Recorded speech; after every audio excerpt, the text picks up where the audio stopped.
నా పేరు పల్లవి. నేను లా గ్రాడ్యుయేట్ని.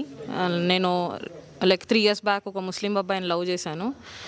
తను మాటలు నమ్మి నేను తనని పెళ్లి చేసుకున్నాను. తను మన కోర్టు చట్ట ప్రకారం పెళ్లి చేసుకుంటా అని చెప్పాడు, కానీ అలా పెళ్లి చేసుకోకుండా నన్ను ముస్లింలో కన్వర్ట్ చేసి పెళ్లి చేసుకున్నాడు.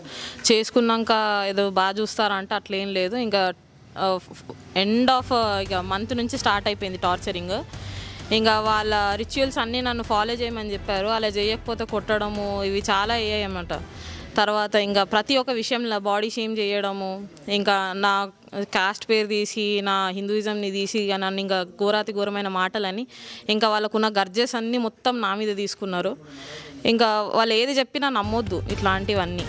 లైక్ ముస్లిమ్స్ ఏది చెప్పినా ఫస్ట్ స్టార్టింగ్ మా ముస్లిం మీకు హెవెన్ ఇస్తుంది, అది ఇస్తుంది, ఇది ఇస్తుంది అని వాళ్ళ మోటివేషనల్ టాక్స్కి మనము కొంచెం ఇదైపోతాం. ఎంత స్ట్రాంగ్ ఉన్నా కానీ వాళ్ళ మాటలలో మనం జారిపోతాం. నేను అలా జారిపోయాను. నేను ఇప్పుడు దాంట్లో నుంచి బయటికి రావడానికి చాలా ట్రై చేస్తున్నాను. వాళ్ళు పెట్టిన ఈ టార్చర్, నాకు ఈ మెంటల్ ట్రామా ఇదంతా. ఇప్పుడు నేను చెప్పాలనుకుంటుంది ఏంటంటే, ఇట్లాంటి సిచ్యువేషన్స్ ఉన్నప్పుడు స్టార్టింగ్లోనే దీన్ని ఎండ్ చేస్తే బెటర్. లేదంటే ఎండ్ ఆఫ్ ద డే మన డెత్ చూసుకోవాలి, మన రెప్యుటేషన్ మొత్తం పోతుంది, ఇంకేం చేయలేము. ఇప్పుడు ఎట్లాంటి సిచ్యువేషన్ అంటే ఇంకా అటు వెళ్ళలేం ఇటు వెళ్ళలేం అన్నట్టు మధ్యలో నుంచుంటాం. ఇంతైనా వాళ్ళు మనకు ఒక ఆప్షన్ ఇస్తారు, ఏంటంటే మా దగ్గర ఒక స్లేవరీ లాగా నువ్వు స్లేవ్ లాగా ఉంటావా అని అడుగుతారు.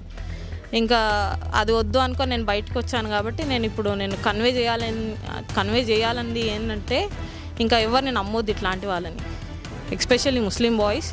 వాళ్ళ మాటలు అయితే అస్సలు గ్యారంటీ ఉండవు. ఈవెన్ వాళ్ళు తప్పు చేస్తున్నా అని తెలిసినా వాళ్ళ ఫ్యామిలీలో ఉన్న వాళ్ళ పేరెంట్స్ కానీ వాళ్ళ సిస్టర్స్ కానీ ఎవ్వరు మనకు సపోర్ట్గా నుంచోరు.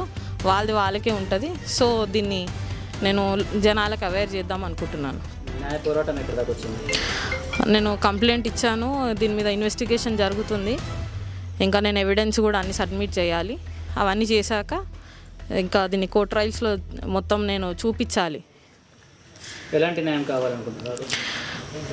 నాకు జరిగిన మోసానికి నేను ఆ అబ్బాయిని నేను పనిష్ చేయించాలి.